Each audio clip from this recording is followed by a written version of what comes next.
إن الحمد لله نحمده ونستعينه ونستغفره ونعوذ بالله من شرور أنفسنا ومن سيئات أعمالنا من يهده الله فلا مضل له ومن يضلل فلا هادي له وأشهد أن لا إله إلا الله وحده لا شريك له وأشهد أن محمدا عبده ورسوله يا أيها الذين آمنوا اتقوا الله حق تقاته ولا تموتن إلا وأنتم مسلمون يا أيها الناس اتقوا ربكم الذي خلقكم من نفس واحدة وخلق منها زوجها وبث منهما رجالا كثيرا ونساء واتقوا الله الذي تساءلون به والأرحام إن الله كان عليكم رقيبا يا أيها الذين آمنوا اتقوا الله وقولوا قولا سديدا يصلح لكم أعمالكم ويغفر لكم ذنوبكم ومن يطع الله ورسوله فقد فاز فوزا عظيما أما بعد فإن أصدق الحديث كتاب الله وخير الهدى هدى محمد صلى الله عليه وسلم وشر الأمور محدثاتها وكل بدعة ضلالة. Kita panjatkan puja dan puji syukur kehadirat Allah Tabaraka wa Ta'ala.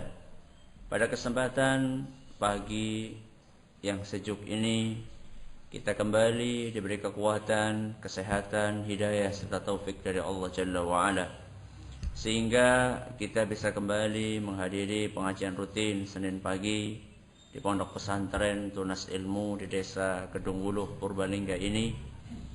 Kita berharap semoga Allah Tabaraka wa Ta'ala berkenan untuk melimpahkan kepada kita semuanya ilmu yang bermanfaat, sehingga bisa kita amalkan sebagai bekal untuk menghadap kepada Allah Jalla wa Ala. Amin ya Rabbal Alamin. Salam dan salam semoga senantiasa tercurahkan kepada junjungan kita Nabi besar Muhammad sallallahu alaihi wasallam, kepada para sahabatnya, keluarganya, dan umatnya yang setia mengikuti tuntunannya hingga akhir nanti. Ibu-ibu sekalian yang kami hormati dan juga segenap pendengar radio Roja di Jakarta, di Bandung, di Lampung, dan dimanapun Anda berada, para pendengar radio Bas FM di Solo Tigo dan sekitarnya, serta para pendengar radio Muslim di Yogyakarta dan sekitarnya. Pada kesempatan kali ini kita akan melanjutkan silsilah fikih pendidikan anak nomor 2, di mana pada silsilah yang nomor pertama kita membahas tentang prolog atau pendahuluan tentang sebuah nikmat yang berharga dan tentang sedikit pendahuluan bahwa masing-masing dari kita itu memiliki cita-cita agar memiliki anak yang sehat dan lucu, pintar dan seterusnya. Namun itu semua belum cukup, dan jangan sampai kita berhenti di situ, karena sesungguhnya pintar tanpa diiringi dengan keimanan dan ketakwaan justru akan membuat anak tersebut tersesat di jalan yang tidak diridhoi oleh Allah Subhanahu wa Ta'ala. Maka memiliki cita-cita anak yang sehat, yang lucu, yang pintar saja tidak cukup, tapi kita perlu memiliki cita-cita yang lebih tinggi dari itu semua, yaitu memiliki anak yang soleh dan solehah. Makanya kita perlu untuk berbekal ilmu yang memadai untuk mencapai cita-cita yang mulia tersebut. Ini sedikit ringkasan apa yang sudah kita pelajari pada silsilah fikih pendidikan anak nomor 1. Pada kesempatan kali ini kita akan memasuki silsilah nomor yang 2, yaitu anak merupakan sebuah nikmat yang besar. Ibu-ibu sekalian dan para pendengar dimanapun Anda berada, sangat banyak nikmat yang Allah karuniakan kepada kita. Saking banyaknya sampai-sampai kita tidak mungkin untuk bisa menghitung nikmat tersebut. Sebagaimana yang Allah tegaskan dalam Al-Quran, wa in ta'uddu ni'matallahi la tuhsuha. Seandainya kalian berusaha untuk menghitung nikmat Allah, niscaya kalian tidak akan bisa menghitungnya. Jangankan menghitung nikmat yang tidak kelihatan, menghitung nikmat yang kelihatan saja kita nggak mungkin. Yang kelihatan ya anggota tubuh kita yang lahiriah, tangan kita, kemudian kaki kita, mata kita, telinga kita, makanan yang kita makan, rumah yang kita tinggali, anak-anak yang kita miliki, ladang sawah yang kita punyai, kendaraan yang kita naiki. Ini semuanya nikmat-nikmat yang terlihat. Kalau kita hitung satu-satu pun tidak akan bisa kita hitungnya. Apalagi nikmat yang tidak terlihat, yang ada di dalam perut kita, kesehatan ginjal kita, kesehatan pankreas kita, kesehatan hati atau liver kita. Di mana orang pengen ganti liver, Bu, biayanya tahu berapa, Bu? Sekitar 3 miliar. Kur ganti apa, Bu? Liver. Ganti hati itu biayanya 3 miliar. Padahal ukurannya cuma sekepel, Bu. Ukurannya cuma sekepelan tangan. Itu harganya 3 miliar. Itu baru bicara satu organ tubuh yang ada di dalam tubuh kita. Belum manakala kita berbicara tentang jantung, belum manakala kita bicara tentang paru-paru, belum kita berbicara tentang ginjal. Yang itu semua menunjukkan kepada kita bahwa nikmat yang Allah berikan kepada kita itu terlampau banyak. Saking banyaknya nikmat tersebut, sampai-sampai kita tidak mungkin untuk bisa menghitung nikmat itu.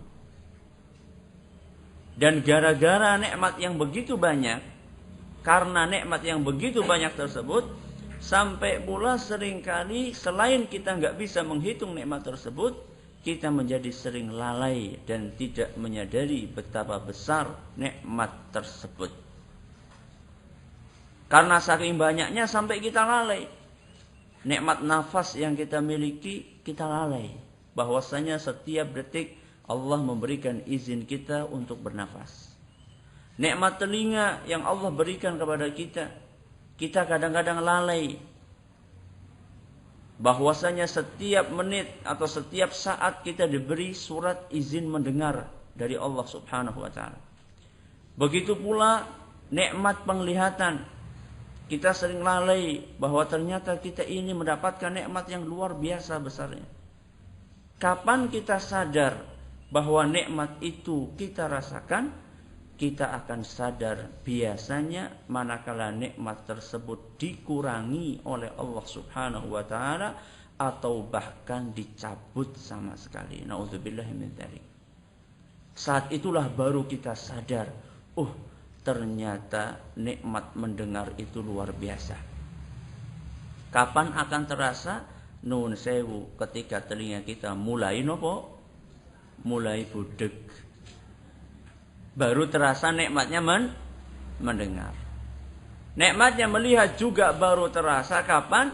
Manakala mata mulai lamur, mulai rabun. Ya. Dan segala sesuatu baru kita rasakan manakala nikmat itu berkurang atau bahkan hilang sama sekali.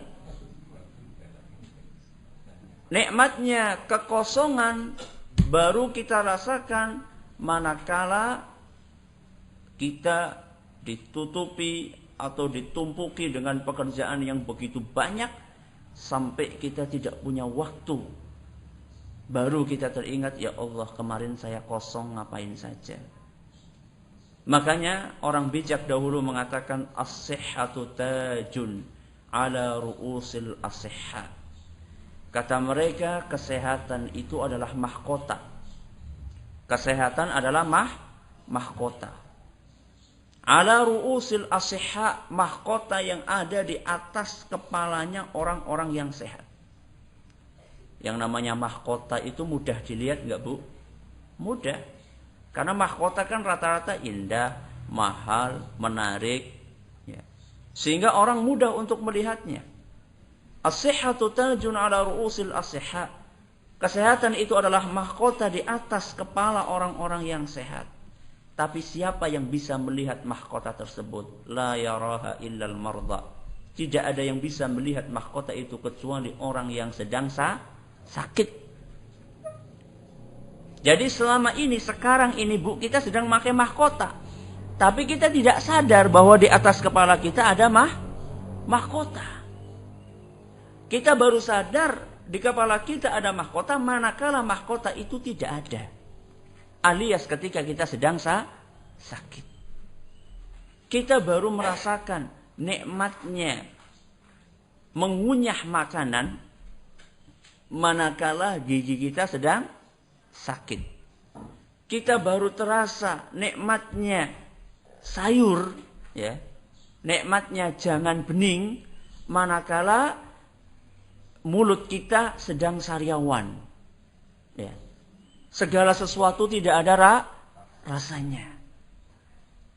Itulah nikmat yang Allah berikan kepada kita, saking banyaknya sampai akibatnya kadang-kadang banyak di antara kita yang tidak menyadari keberadaan nikmat tersebut.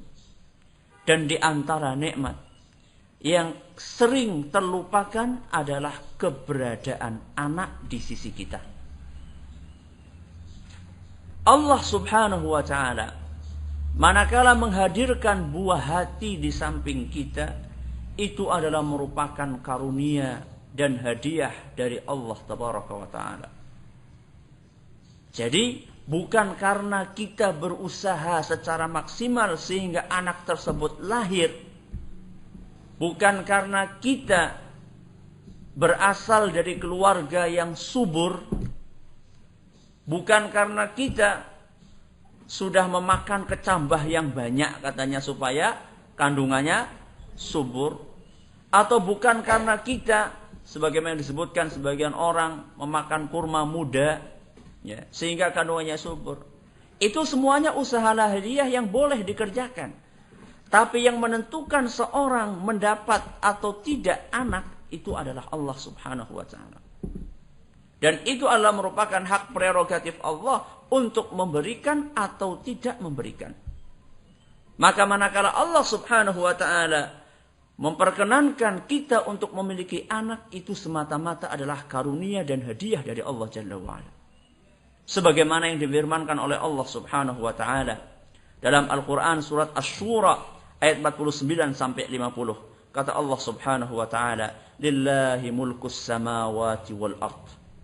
Sesungguhnya milik Allah lah kerajaan langit dan bumi. Segala apa yang ada di langit dan di bumi semuanya adalah milik Allah.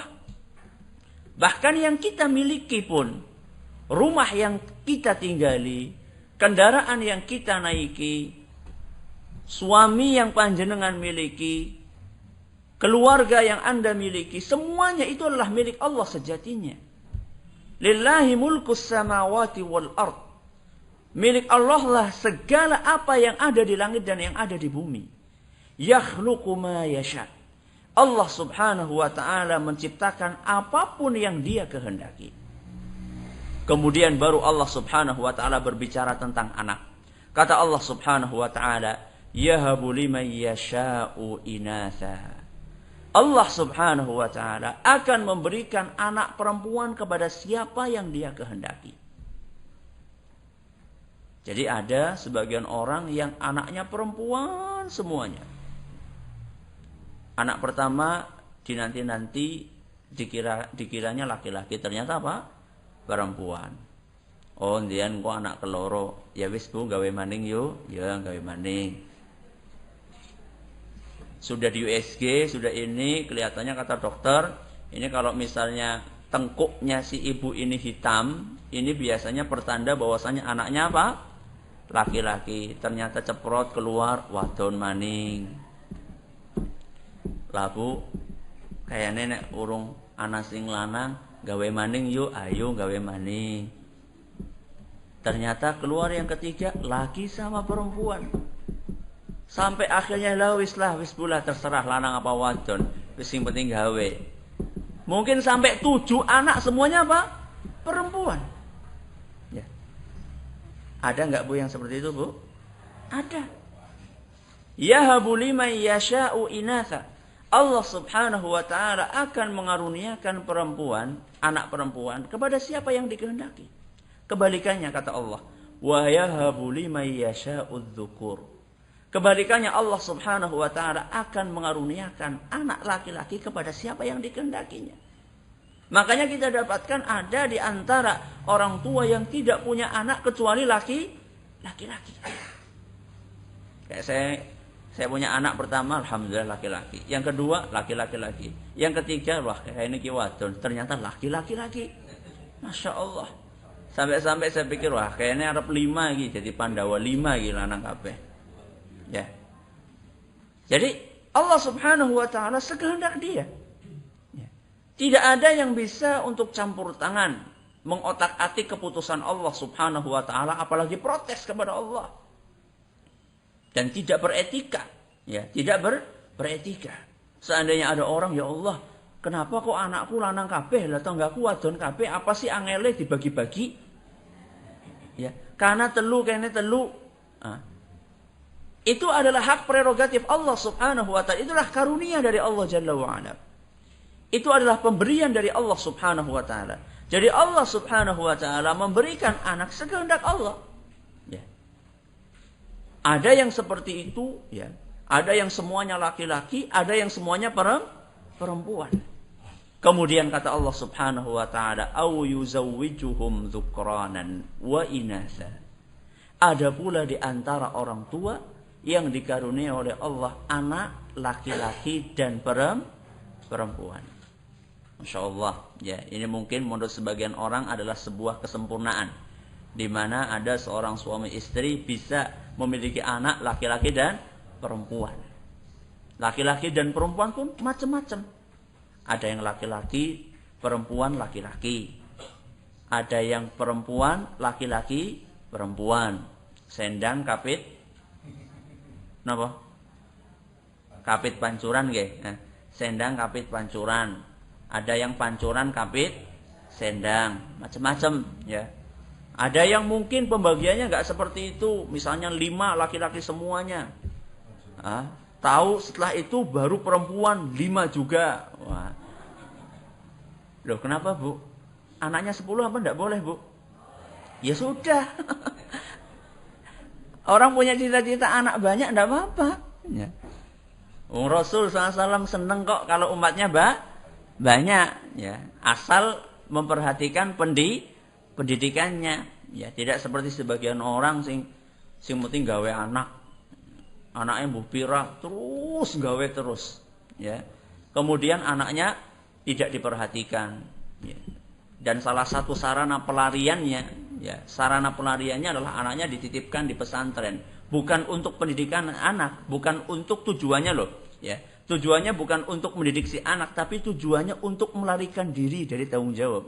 Dan itu salah. Ya, niatnya itu sudah salah. Dan sangat disayangkan ada sebagian yang seperti itu. Anak masih Masya Allah, masih TK sudah dipisah dengan orang tuanya. Dimasukkan ke pesantren, ditinggal sama orang tuanya, dijenguk setengah tahun sekali. Sehingga sama sekali dia tidak mendapatkan kasih sayang dari orang tuanya, kecuali hanya sedikit sekali. Sehingga anak itu menjadi anak yang kasar, yang liar, karena tidak pernah mendapatkan belayan kasih sayang dari ibunya. Kalau itu enggak benar. Ya. Tapi kalau misalnya ada orang punya cita-cita memiliki anak yang banyak, dan dia juga konsisten untuk memperhatikan pendidikan sang anak, maka itu bagus. Ya. Makanya Nabi SAW mengatakan, ana mukathirun bikumul umam yaumal qiyamah. Kata Nabi SAW, tazawwajul waludal wadud. Tazawwaju al-waludal wadud. Wahai para lelaki, nikahilah wanita yang pencinta dan yang subur. Yang pencinta, yang penyayang, yang subur itu maksudnya apa, Bu? Yang gemuk. Subur itu maksudnya ya yang yang mudah untuk melahirkan. Kenapa wahai Nabi? Fa inni mukatsirun bikumul umama yaumal qiyamah. Karena saya bangga pada hari kiamat nanti kalau umatku itu banyak. Ya. Jadi tidak masalah, ya, tidak masalah. Cuman harus memperhatikan pendidikan mereka. Jadi Allah Subhanahu wa taala membagi-bagi. Ada golongan yang pertama yang anaknya cuma laki-laki semuanya atau perempuan semuanya. Ada sebagian orang tua yang diberi anak jenis yang kedua adalah perempuan semuanya atau laki-laki semuanya. Baru yang ketiga adalah yang campuran antara laki-laki dengan perempuan. Nah, golongan yang keempat ini kata Allah Subhanahu wa taala, wa yaj'alu man yasha'u aqima. Allah Subhanahu wa taala menciptakan sebagian orang tua mandul, alias tidak mungkin punya anak. Apakah Allah adil? Adil. Allah adil. Kadang-kadang ada sebagian orang tua yang bersumber dari keluarga yang subur sekalipun ternyata tidak bisa punya anak. Sebaliknya, ada keluarga atau suami atau istri yang berasal dari keluarga yang mandul ternyata justru punya anak. Makanya di akhir ayat Allah mengatakan innahu alimun qadir. Sesungguhnya Allah itu maha mengetahui dan maha kuasa. Maha mengetahui siapa di antara hambanya yang pantas untuk mendapatkan anak. Ya. Siapa yang berhak untuk mendapatkan anak laki-laki semuanya? Siapa yang berhak untuk mendapatkan anak perempuan semuanya? Siapa yang berhak untuk mendapatkan anak laki-laki dan perempuan? Dan siapa di antara hambanya yang justru sebaiknya tidak punya anak? Itu Allah maha mengetahui. Qadirun. Dan juga maha kuasa. Seperti yang saya katakan tadi. Biasanya kalau berasal dari keluarga yang subur, biasanya nanti anaknya banyak. Ternyata Allah Subhanahu wa taala menghendaki lain. Justru malah dia tidak punya anak. Atau sebaliknya, biasanya dari keluarga yang seret anak alias mandul, biasanya juga akan tidak punya anak. Ternyata justru anaknya banyak. Jadi itu semuanya adalah kembali kepada Allah Subhanahu wa taala. Al-Qur'an surat Asy-Syura ayat 49 sampai 50. Jadi ibu-ibu yang kami hormati dan juga para pendengar dimanapun Anda berada dan juga para pemirsa Yufid TV, kita tahu dari sini bahwa anak itu adalah merupakan karunia dari Allah Subhanahu wa taala. Manakala kita punya anak, itu adalah merupakan hadiah, karunia yang sangat berharga dari Allah. Apalagi Bu, kalau ternyata anak kita adalah anak yang soleh dan solehah. Itu adalah merupakan kekayaan yang tidak ternilai harganya. Bahkan sampai mengalahkan kekayaan materi semahal apapun materi yang kita miliki. Anda punya anak yang soleh dan solehah, itu mengalahkan jenengan punya rumah yang megah. Mengalahkan kekayaan Anda punya mobil yang mewah. Mengalahkan Anda punya tanah sekian ratus hektar. Kenapa Ustadz? Karena kalau misalnya kita memiliki anak yang saleh dan salehah, mereka lah yang insya Allah akan membawa kebahagiaan dan pelipur lara buat kita. Di dunia maupun di akhirat. Apa sih Bu enaknya punya rumah yang megah? Ternyata anaknya itu terjerat narkoba. Enaknya apa? Apa sih Bu enaknya punya mobil yang mewah, tapi dela-dela mobilnya bodol ditabrakaken nang anake karena dia seneng balapan? Apa sih enaknya punya tanah yang luas, titik-titik sertifikatnya hilang digadekaken nang anake? Apa sih enaknya Bu? Gak ada enaknya.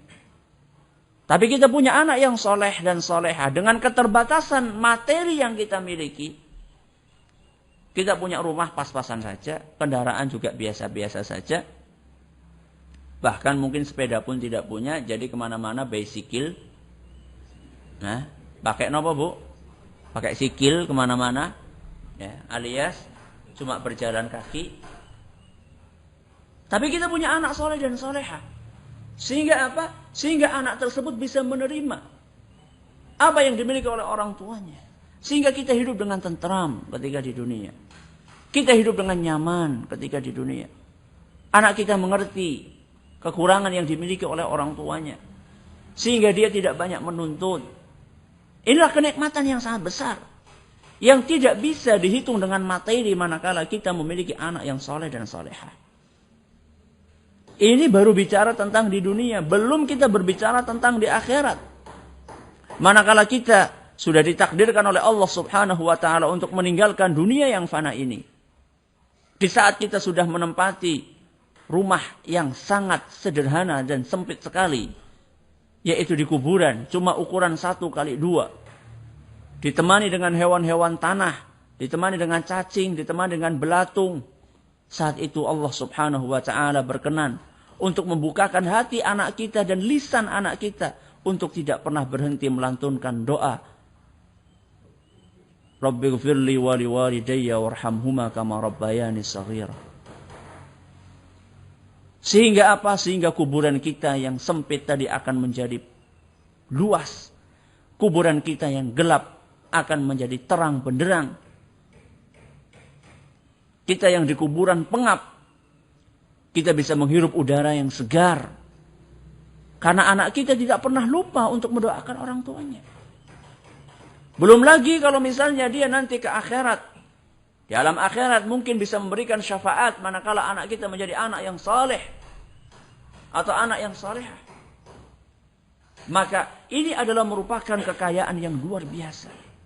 Namun kenyataannya, bapak-bapak dan ibu-ibu yang kami hormati, masih banyak di antara orang tua yang belum merasakan anak itu sebagai anugerah. Masih banyak di antara orang tua yang belum merasakan bahwa anak itu adalah nikmat dan karunia dari Allah subhanahu wa ta'ala. Bahkan mungkin bisa jadi kita termasuk golongan orang tua yang seperti itu. Barangkali kita termasuk orang tua yang belum bisa bersyukur atas karunia anak dari Allah Jalla wa'ala. Buktinya apa? Buktinya kita masih sering berkeluh kesah. Keluh kesah keluar terus dari lisan kita. Hanya karena anak mungkin ya menumpahkan air. Atau mungkin karena anak mengobrak-abrik pakaian yang sudah kita lipat, atau mungkin anak kita buang air kecil, mungkin karena dia sudah kebelet, akhirnya kencing di mana? Tidak di kamar mandi. Akhirnya kita ngepel lagi, padahal barusan kita pel. Atau kita sedang nyapu, ternyata anak-anak kita main di situ. Akhirnya setiap hari yang keluar dari lisan kita adalah keluh kesah. Bocah kok angel temen, bocah kok angel temen. Akhirnya betul-betul menjadi bocah sih angel. Makanya hati-hati ketika kita berucap. Salatu da'awatin mustajabatin la syakka fihinna. Ada 3 doa yang mustajab tidak diragukan lagi. Ada 3 doa sing mandi banget. Salah satunya adalah da'watul walidi liwaladihi. Doanya orang tua untuk anaknya. Di dalam riwayat lain, da'watul walidi ala waladihi. Doanya orang tua yang jelek untuk anaknya. Jadi yang namanya doa itu ada doa yang baik, ada doa yang jelek. Doa yang baik ya ketika kita mendoakan semoga anak-anak menjadi anak yang soleh-soleh, itu kan doa yang baik. Doa yang jelek ya kayak tadi, bocah kok angel temen, bocah kok nakal temen, bocah kok dan seterusnya. Itu doa yang jelek. Dua-duanya ini mustajab. Kalau yang mengucapkan orang tua, dua-duanya baik doa yang jelek maupun yang baik itu mustajab alias mandi. Makanya hati-hati. Ya. Salah satu indikasi, ya, salah satu pertanda bahwa kita itu belum masuk kategori orang tua yang mudah untuk bersyukur adalah kita masih terlalu sering untuk berkeluh kesah. Yang namanya anak ya wajar toh, pakaiannya bolak-balik ganti. Nggak seperti kita, satu pakaian bisa buat dipakai 2 hari, 3 hari. Kalau anak baru pakai 10 menit, ya Baru pakai 10 menit, basah ganti. Diganti lagi, mainan keluar, kotor kena pasir, ganti lagi. Baru diganti. Nah, makan coklat atau makan apa, butah. Ya. Minum apa, butah, kena baju, ganti lagi. Sehingga dalam 1 hari itu pakaian yang paling banyak untuk dicuci adalah pakaian anak. Ya itulah resiko. Ya. Apa jenengan kita dulu ketika kecil nggak seperti itu? Sama saja. Masa tua-tua. Ya, sama saja kita pun juga seperti itulah masa kecil. Ya. Anak kecil kok nakal, sukanya bermain. Ya, nakal masih dalam batas kewajaran. Sukanya bermain. Ya memang umurnya dia untuk bermain. Ya. Sing ora bener ki wong tua dirdiran. Wis tua dirdiran. Itu masa kecil kurang bahagia. Tapi kalau anak kecil bermain, itu masih wajar. Dan kita nggak boleh melarang anak kita untuk bermain. Yang boleh kita lakukan adalah mengarahkan. Ya. Mengarahkan anak kita untuk bermain apa, untuk mengetahui waktu kapan bermain, untuk mengatur waktu bermain. Itu yang bisa kita lakukan. Yang bisa kita lakukan adalah seperti itu. Bukan kita melarang sama sekali anak kita untuk bermain. Ya. Jadi, ini salah satu indikasi bagaimana kita itu belum dikategorikan sebagai anak yang bersyukur kepada Allah sebagai orang tua yang bersyukur kepada Allah atas karunia anak. Jadi kita sering keluh kesah.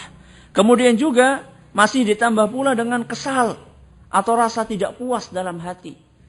Kita sering tidak puas karena tadi misalnya pembagian dari Allah yang mungkin kita berharap anak kita laki-laki ternyata yang keluar perempuan. Atau yang kita harapkan perempuan ternyata yang keluar apa? Laki-laki. Sehingga kita tidak mengharapkan keluarnya anak tersebut. Hingga akhirnya itu terbawa terus sampai anak dewasa. Sehingga anak itu kita katakanlah kita kurang harapkan. Sehingga perhatiannya pun kurang kita berikan kepada dia. Akhirnya si anak tersebut merasa dianak-didikan oleh orang tuanya sendiri. Karena diharapkan yang keluar laki-laki ternyata perempuan. Atau yang diharapkan perempuan ternyata yang keluar laki-laki. Padahal kita tidak tahu. Bisa jadi anak yang keluar itulah yang perempuan. Itulah yang akan berbakti kepada kita. Atau sebaliknya. Ya. Kita berharap yang keluar laki-laki ternyata perempuan. Atau perempuan yang keluar ternyata laki-laki. Padahal sebenarnya itulah karunia dari Allah subhanahu wa ta'ala. Bisa jadi kalau misalnya kita memiliki anak laki-laki, mungkin kita tidak bisa untuk mendidik anak tersebut. Maka Allah subhanahu wa ta'ala memberikan karunia anak perempuan. Atau sebaliknya bisa jadi kalau misalnya yang keluar perempuan, kita mungkin tidak bisa untuk mengarahkan dia menjadi wanita yang salehah. Akhirnya Allah memberikan anak yang laki-laki. Masih ada di antara kita perasaan tidak puas dengan karunia Allah subhanahu wa ta'ala. Berupa anak yang sudah kita miliki. Tapi lain masalahnya kalau misalnya kita tidak puas, anak kita kok sampai sekarang anak saya belum bisa mengaji. Saya tidak puas. Itu bagus. Makanya saya akan berusaha bagaimana caranya supaya anak saya bisa mengaji. Setiap hari saya akan antarkan ke TPA misalnya, atau ke TPQ. Saya juga berusaha untuk belajar sebagai orang tua. Tidak apa-apa saya sebagai orang tua belajar Iqra lagi dari awal. Rasa tidak puas seperti itu bagus. Tapi yang saya maksud tidak puas di sini adalah tidak puas ketika kita diberi anak oleh Allah subhanahu wa ta'ala yang mungkin jenis kelaminnya tidak seperti yang kita harapkan. Itu yang tidak baik. Ya. Tapi kalau misalnya tidak puas kok anak saya sampai sekarang belum bisa sholat. Saya tidak puas anak saya belum bisa sholat. Saya tidak akan puas kecuali setelah anak saya mau sholat. Itu bagus. Ya. Tapi yang kita maksud adalah tidak puas dengan karunia Allah subhanahu wa ta'ala yang tadi sudah kita katakan. Maka kalau demikian keadaannya, kita masih belum bisa menjadi orang tua yang bersyukur dengan baik atas karunia anak, maka mari kita luangkan waktu kita untuk melihat sedikit ke samping kanan, ke samping kiri, ke depan, ke belakang. Kita lihat tetangga-tetangga kita. Kita lihat orang-orang yang lain. Di mana kita akan dapatkan ternyata begitu banyak pasangan yang berharap untuk memiliki momongan. Namun Allah subhanahu wa ta'ala belum juga berkenan untuk mengaruniakan keturunan kepada mereka. Wonten apa mboten, Bu? Kathah, Bu. Banyak orang yang mimpi. Banyak orang yang bercita-cita, banyak orang yang berharap untuk memiliki anak walaupun satu. Allah Subhanahu wa ta'ala belum mengizinkan. Ada yang menunggu 5 tahun, ada yang menunggu 10 tahun, ada yang menunggu 20 tahun, bahkan mungkin ada yang menunggu 50 tahun. Tidak pernah dia itu putus asa untuk berusaha. Setiap sarana dia kerjakan. Dia selalu bertanya ke kanan, ke kiri, apa yang bisa dilakukan. Kecambah nanti bosen. Ya. Nah, kemudian kurma ijo nitip setiap tahun kepada jamaah haji supaya dibawakan kurma ijo. Kemudian apalagi pergi ke klinik, ya. Konsultasi mungkin selnya kurang apa, ya. Katanya itu ada sel yang ada berapa sekian ribu atau sekian puluh ribu, itu kalau kurang dari itu maka anaknya tidak jadi. Maka caranya bagaimana, minum obat-obatan dan seterusnya. Kemudian juga katanya posisi ketika berhubungan suami istri katanya juga berpengaruh. Seharusnya bagaimana. Itu semuanya sudah dilakukan.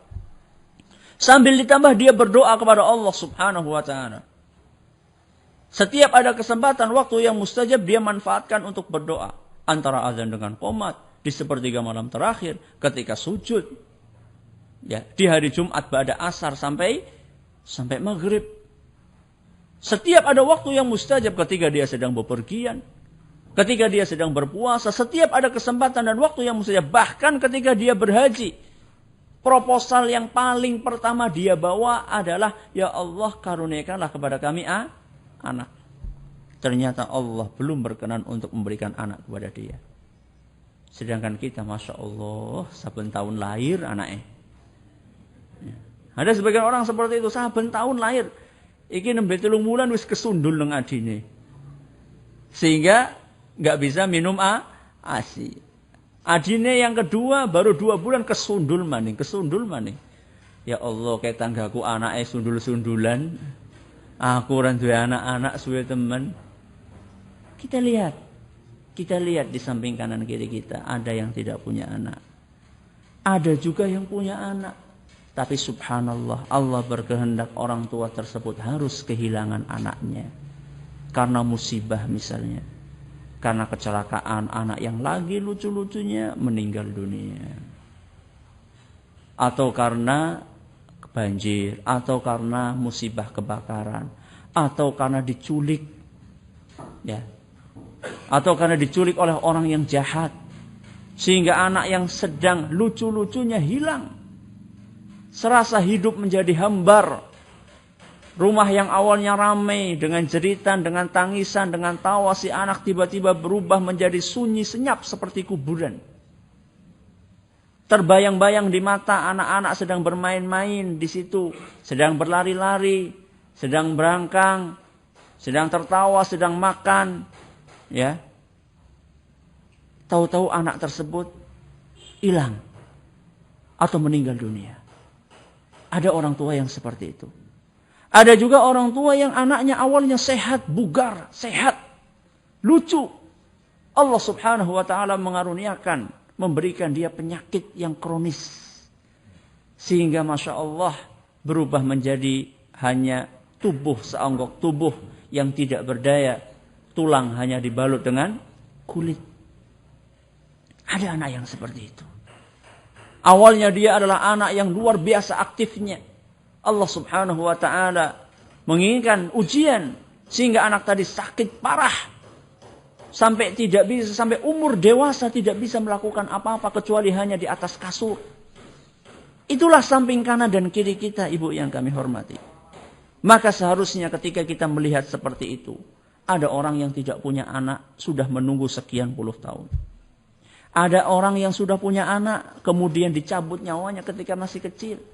Ada orang yang punya anak, masih ada anaknya, tapi tidak berdaya apa-apa. Manakala kita melihat itu semua, dari sinilah kita akan sadar bahwa anak yang kita miliki adalah merupakan karunia dan anugerah yang sangat besar dari Allah Subhanahu wa ta'ala. Kalau kita sudah tahu bahwa itu karunia yang sangat berharga dari Allah, maka langkah kita selanjutnya adalah bersyukurlah. Supaya apa Ustaz? Supaya nikmat tersebut langgeng. Tidak cukup sampai di situ, selain langgeng juga supaya nikmat tersebut bertambah baik. Kita bersyukur kepada Allah. Alhamdulillah dikasih anak laki-laki 3. Alhamdulillah. Pengennya perempuan, kita bersyukur terus kepada Allah. Alhamdulillah Allah berkenan mengabulkan doa. Anak si nomor 4 wadon. Syukur kepada Allah. Ternyata yang keluar laki-laki, tidak apa-apa, bersyukur saja sama Allah. Alhamdulillah disyukuri anak tersebut. Dengan harapan ketika bersyukur Allah berkenan akan menambahnya. Ternyata anak yang kelima perempuan. Atau misalnya kebalikannya, perempuan sampai 9 perempuan. Bersyukur terus, tidak pernah dia mengeluh. Tidak pernah merasa malu, ya Allah, aku kok anakku kok wadon kabeh ya.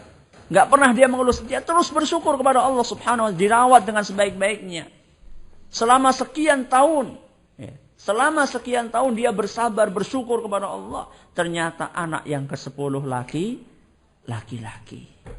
Bersyukur kepada Allah Jalla wa'ala. Ketika kita bersyukur, maka nikmat tersebut akan langgeng dan ditambah. Sebagaimana yang Allah sebutkan, la in syakartum la azidannakum. Kalau kalian bersyukur, niscaya aku akan tambahkan. Wala in kafartum inna azabi lasyadid. Seandainya kalian kufur dan tidak syukur dengan nikmat tersebut, maka ketahuilah bahwa siksaanku itu sangatlah pedih.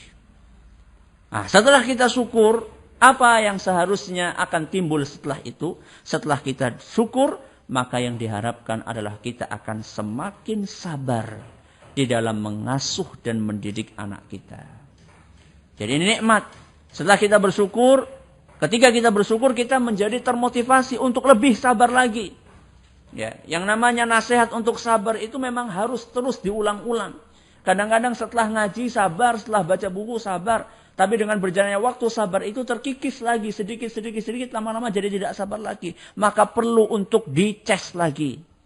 Perlu untuk dinasihati lagi sabar. Antara suami dengan istri saling mengingatkan. Mungkin suatu saat istrinya kurang sabar, suaminya mengingatkan. Atau sebaliknya suaminya kurang sabar, istrinya mengingatkan. Saling mengingatkan.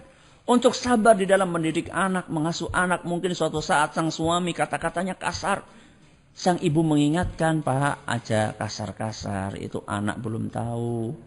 Dia akan mencontoh kata-kata kita. Begitu pula sebaliknya, si ibu mungkin saat itu sedang lalai, dia mungkin sedang capek, anak minta perhatian, kemudian si ibu marah. Maka sang suami datang mengingatkan, Bu, sabar Bu, inilah karunia dari Allah Subhanahu wa taala. Jangan sampai kita merusak buah hati kita sendiri. Jadi ketika kita merasa bersyukur kepada Allah Subhanahu wa taala, kita akan terpacu untuk lebih sabar di dalam mengasuh dan mendidik anak kita, dan juga kita akan semakin terus memperbanyak doa kepada Allah Subhanahu wa taala agar anak-anak yang kita miliki menjadi anak yang soleh dan solehah, menjadi qurratu a'yun kita semuanya, sebagaimana yang Allah ajarkan dalam Al-Qur'an, Rabbana hablana min azwajina wa dzurriyyatina qurrata a'yun waj'alna lil muttaqina imama. Sampai di sini pengajian kita. Silahkan pertanyaan dari pendengar Radio Bas FM. Nah, Ustaz, jazakallahu khairan atas kesempatan waktunya. Untuk pertanyaan yang pertama dari pendengar Bas FM di Semarang bersama dengan Ummu Arif. Assalamualaikum Ustaz. Ya Ustaz, apakah boleh ada kata ungkapan gagal bagi orang tua dalam mengarahkan dan juga mendidik anak-anaknya supaya menjadi anak yang soleh dan soleha, walaupun sudah berusaha dengan keras Ustaz? Mohon nasihatnya. Apakah boleh kita mengatakan gagal dalam mendidik anak, walaupun kita sudah berusaha keras? Ketahuilah, wahai kaum muslimin dan kaum muslimat dimanapun Anda berada, seorang muslim itu dituntut untuk selalu bersikap optimis dan menjauhi sikap pesimis. Jadi jangan sampai kita itu terjerat di dalam pesimisme, ya. Sehingga kita itu merasa, lah orang mungkin berhasil lah, saya sudah berusaha sekian puluh tahun. Jangan, ya. Jadi tetap kita harus membangun jiwa optimisme di dalam diri kita. Walaupun kita sudah sekian puluh tahun, walaupun. Karena apa? Karena Allah subhanahu wa ta'ala, andaikan kita tidak berhasil, andaikan kita tidak berhasil dalam tanda kutip untuk mencetak anak yang soleh dan soleha sampai meninggal dunia misalnya, na'udzubillah min dzalik, sampai meninggal dunia ternyata anak kita tidak juga berubah, maka ketahuilah usaha yang kita lakukan itu tetap akan diganjar oleh Allah subhanahu wa ta'ala. Walaupun kita tidak berhasil. Karena apa? Karena Allah subhanahu wa ta'ala menghargai sebuah proses. Allah menghargai usaha yang kita lakukan. Walaupun mungkin hasilnya tidak seperti yang kita bayangkan dan kita harapkan. Maka jangan pernah kita merasa pesimis. Jadi ketika kita sudah berusaha semaksimal mungkin, kemudian anak kita tidak sesuai dengan harapkan, teruskan dan lanjutkan usaha Anda. Jangan pernah berhenti sambil diiringi dengan doa kepada Allah Jalla wa'ala agar anak dibukakan hatinya menjadi anak yang baik. Pertanyaan kedua. Nah, Ustaz, jazakallahu khairan atas jawabannya. Kemudian pertanyaan yang kedua dari Ummu Nisa yang ada di Salatiga. Assalamualaikum Ustaz. Ya, Ustaz, tadi dijelaskan bahwa salah satu ciri wanita yang baik adalah yang penyubur dan juga banyak melahirkan anak. Lalu bagaimana kalau ada akhwat ataupun wanita yang belum diberi keturunan, dan bagaimana sikap yang ataupun kiat-kiat apa saja untuk menjadi hamba yang tetap ridho atas ketentuan Allah Subhanahu wa taala bila ada juga pasangan suami istri yang tidak dikaruniai anak, Ustaz? Ya. Bagaimana seandainya ada orang tua yang sudah berusaha maksimal ternyata belum dikaruniai anak juga? Bagaimana supaya ridho? Supaya ridho dengan memahami bahwa masalah anak, pemberian anak itu adalah merupakan hak prerogatif Allah subhanahu wa ta'ala. Terserah Allah. Terserah Allah akan memberi atau tidak. Dan itu tidak bisa diatur-atur oleh manusia. Manakala kita yakin itu, maka kita akan legowo. Maka kita akan legowo, kita akan tenang untuk menerima takdir Allah. Dan kita berusaha untuk berpikir positif. Bahwa barangkali memang kami ini belum pantas untuk menjadi orang tua. Bisa jadi kalau misalnya Allah memberikan anak kepada saya saat ini, mungkin anaknya menjadi anak yang kurang baik. Karena kami memang belum siap untuk menjadi orang tua. Sehingga kita senantiasa berhusnudzon, berbaik sangka kepada siapa? Kepada Allah. Ya, tidak pernah kita itu bersuudzon, berburuk sangka kepada Allah. Walaupun itu tidak menutup kita untuk tetap berusaha. Usaha tetap. Ya, berusaha mengikuti saran. Tapi asal jangan pergi ke dukun, nggih Bu, nggih. Asal jangan ke dukun supaya dapat anak, ya. Enggak, ya. Ya. Atau dengan cara-cara yang haram, tidak, ya. Kita tetap berusaha dengan cara-cara yang diperbolehkan oleh agama. Tapi kita juga tetap menyerahkan itu semuanya kepada Allah Subhanahu wa ta'ala. Ya, jadi pendengar Radio Roja, silakan. Baik, terima kasih jazakallahu khairan atas kesempatan yang saya berikan. Dari pertanyaan pesan singkat Ibu Nur di Bekasi yang bertanya, Assalamualaikum warahmatullahi wabarakatuh. Ya Ustaz, saya memiliki anak perempuan yang lahir dengan cacat otak. Saya ikhlas dengan apa yang Allah berikan kepada saya. Akan tetapi saya berupaya dan berdoa agar anak saya sembuh dan menjadi normal. Apakah dengan berdoanya saya seperti ini diperbolehkan? Atau itu merupakan tanda bahwa saya belum benar-benar ikhlas atas apa yang Allah berikan kepada saya? Mohon nasihatnya. Terima kasih Ustaz. Sebagian orang memahami ikhlas dengan pemahaman yang keliru. Ikhlas atau pasrah itu bukan berarti tidak berusaha. Justru ketika Anda berusaha dan berdoa supaya anak Anda menjadi anak yang normal, itu justru bukti bahwa Anda itu serius di dalam kepasrahan dan ketawakalan Anda kepada Allah. Jadi benar yang Anda lakukan sudah benar. Anda berusaha untuk ikhlas, Anda berusaha untuk ikhlas, Anda berusaha untuk mengobati anak Anda, berdoa supaya menjadi anak yang normal seperti yang lainnya. Itu benar, ya. Justru orang-orang yang membiarkan anaknya seperti itu tanpa ada usaha, padahal dia mampu, Kita berbicara tentang orang yang mampu ya. Kalau misalnya ada orang tidak mampu secara finansial dan dia sudah berusaha semaksimal mungkin, itu lain masalah mungkin. Tapi Anda mampu secara finansial, juga secara kemampuan Anda mampu, maka manakala Anda berusaha untuk mengobatkan anak tersebut, berdoa, memohon kepada Allah, maka itu adalah sudah langkah yang benar dan sama sekali tidak kontradiktif dengan masalah keikhlasan. Raja, satu lagi. Baik, terima kasih jazakallahu khairan atas jawaban yang sudah disampaikan. Di kesempatan yang kedua kami berikan kesempatan dari telepon, ada Ibu Dinda di Bekasi. Silakan Bu Dinda. Waalaikumsalam warahmatullahi wabarakatuh. Silakan Bu. Ya, ini saya mau tanya ya. Kebetulan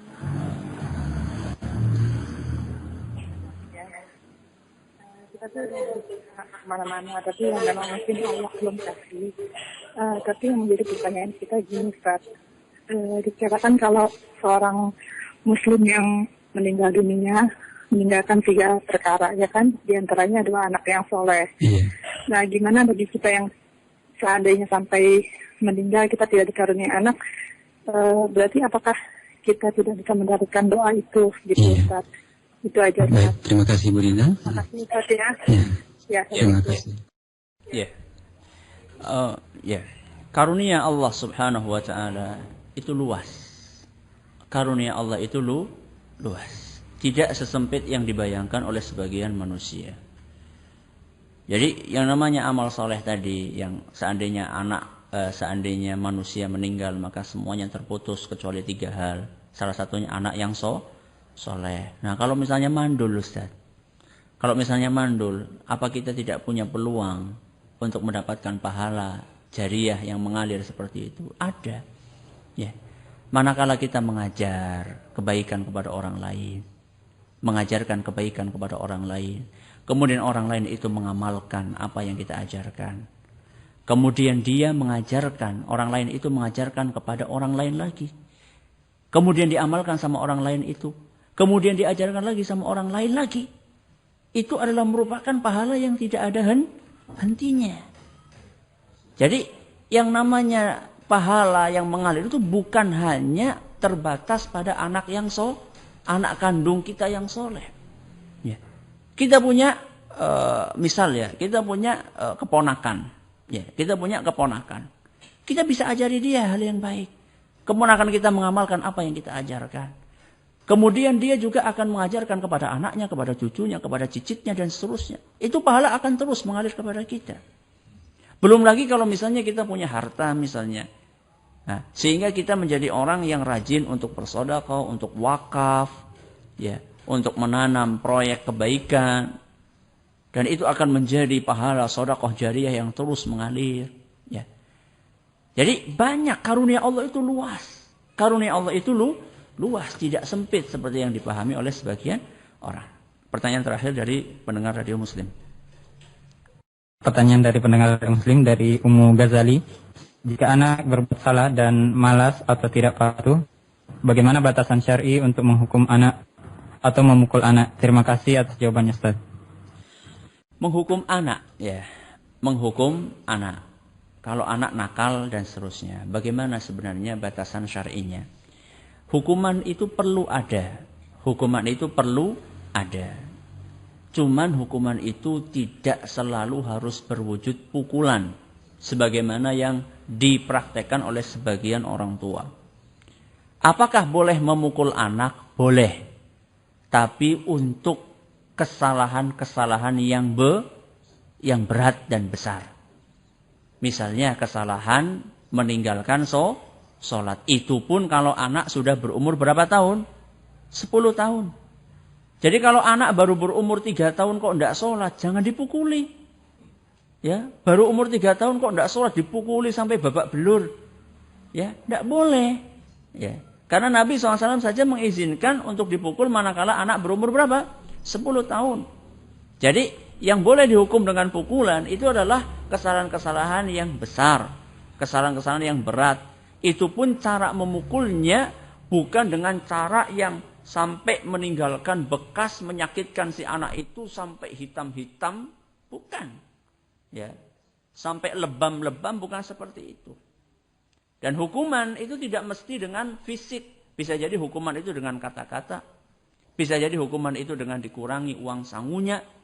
Dan macam-macam hukuman-hukuman yang dijelaskan oleh para ulama. Jadi intinya memberikan hukuman itu boleh asal proporsional. Pertanyaan dari jamaah di sini, bagaimana caranya bila kita terlanjur mendoakan jelek untuk anak supaya doa tersebut tidak terjadi kepada anak? Caranya adalah mendoakan kebaikan. Jadi ditebus, ya. Ditebus doa buruk itu dengan doa kebaikan. Jadi kita misalnya kemarin mendoakan jelek, ya Allah, moga-moga anakku gue orang munggah misalnya. Karena kita melihat anak kita ini tidak pernah belajar. Nah, dalam hati kita ben ngerasakaken rasanya orang munggah kayak ngapa. Ya. Setelah itu kita menyesal, ya Allah, kok saya doakan jelek. Setelah itu saben dina jenengan, ya Allah, moga-moga anakku munggah, moga-moga anakku munggah, moga anakku munggah gitu. Jadi ditebus, ditebus doa yang buruk itu dengan doa yang baik. Bagaimana caranya untuk